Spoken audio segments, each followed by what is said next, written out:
This cast on produces a variation of the two-color double braid cast on, or the Keith New Droy cast on. I'll link to that video above.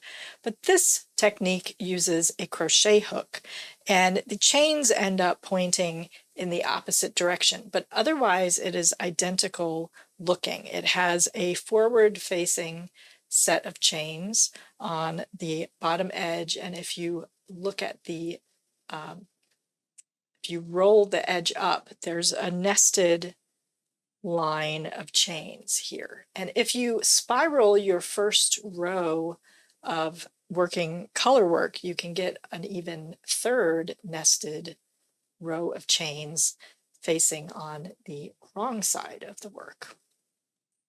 This cast on uses a crochet hook, and we are going to cast on onto the left hand needle instead of using just knitting needles and cast on onto the right hand needle. Let me show you how to work this. You'll need your knitting needle and a crochet hook in a size or two smaller than your knitting needle. You'll make a slip knot in two colors, and you'll make a single slip knot with both colors. This slip knot will get dropped later.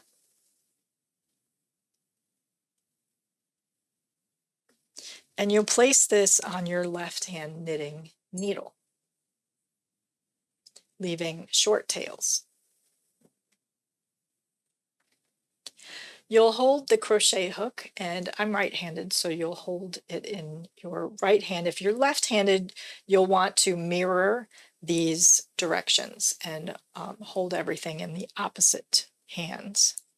That will simply make your chains point in the other direction, but otherwise everything should look the same.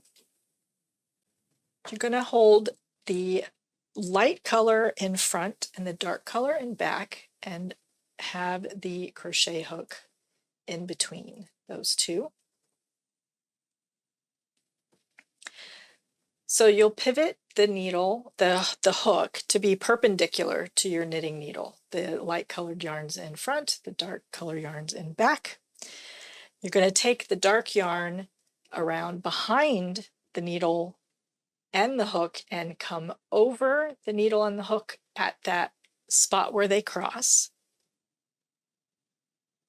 And then to get us started, I wrap once more just around the hook so that I can pull the loop down.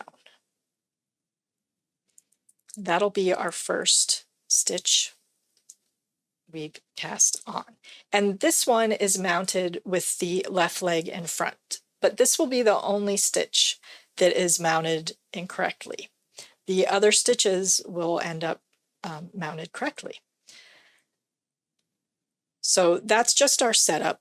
So now we will work a series, we'll repeat a series of steps. We'll bring the dark yarn forward between the hook and the needle and move it to the left. And then we will take the light colored yarn, like this, here it is, and we will move it back between the needle and the hook to the back. We'll pivot the hook to be perpendicular to the knitting needle, and then wrap our yarn around the needle and the hook. And I will just pull straight down to grab that loop, that strand that was across the hook, down through the stitch that was on the hook. And we can snug up the dark colored yarn if we need to. These yarns will end up being twisted around each other. So if you are continuing to work with two colors, you may need to untwist your yarns before you begin your first row. If you are cutting and dropping one of the colors, then you don't need to worry about it. So the yellow comes forward and to the left, and then the dark color yarn goes straight back behind, and then we make those perpendicular again and wrap counterclockwise And so there's just a strand here across the hook. I just pull that strand down and through that loop. Snug a little the yellow, bring this forward and to the left, and this back and to the right. Pivot, and then repeat. So that coming forward and then going back is what's making this forward set of chains, and the loops on the crochet hook are forming the bottom set of chains.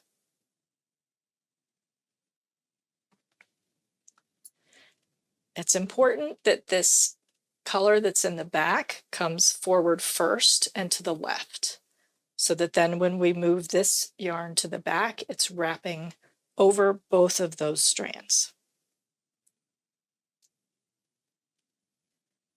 Around, pull down, forward, back, pivot, around,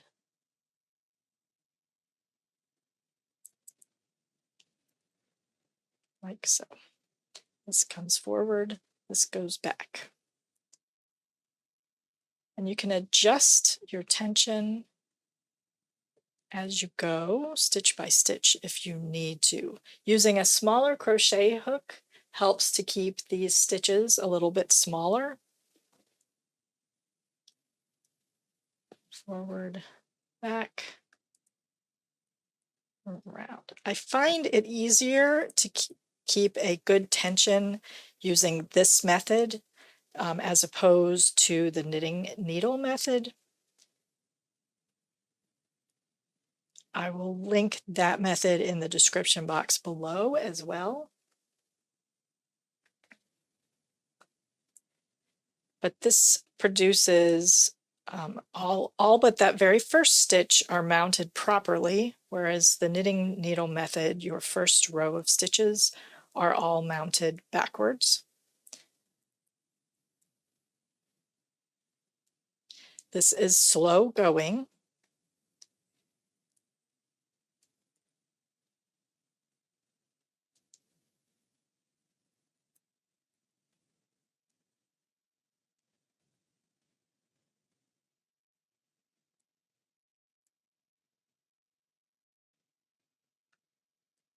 Like so.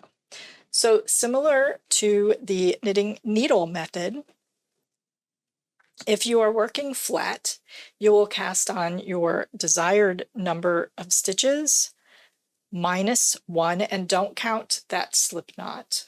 So don't count the slip knot. You'll cast on your desired number of stitches -1. That last stitch will be on your crochet hook, but you'll need to get it in the opposite color. So you'll leave the yarn in the back that's in the back. You'll move the yarn from the front to the back, and then yarn over just the hook and pull a loop up, and then place it knitwise onto your knitting needle. Now I just put it twisted, so make sure it's on there with its right leg in front. So that's if you're working flat. If you are working in the round, you will cast on your desired number of stitches plus an extra one. So that extra one, again, will be just with the other color, and you'll yarn over the hook and you'll pull that up, and you want to get the right leg in front. So you'll have an extra stitch here at the end, and you will start working from this in this direction because we've been casting onto our left hand needle. So you'll slip that first stitch and begin working with the next stitch. And then when you come back around to join, to be in the round, you will take this last stitch, this extra stitch, and slip it over the last stitch that you worked, which will be this first one over here, to remove, so that extra stitch will get removed. And at the same time, it will join the two edges of the beginning and the end of the cast on. So that is the 2-color double chain cast on with using a crochet hook, or a variation on a Chinese Waitress cast on. So it's not quite the same as Chinese Waitress, but it has a very similar look to it. What do you think of this cast on? Let me know in the comments below. I hope this was helpful. Don't forget to like and subscribe, and thank you so much for watching.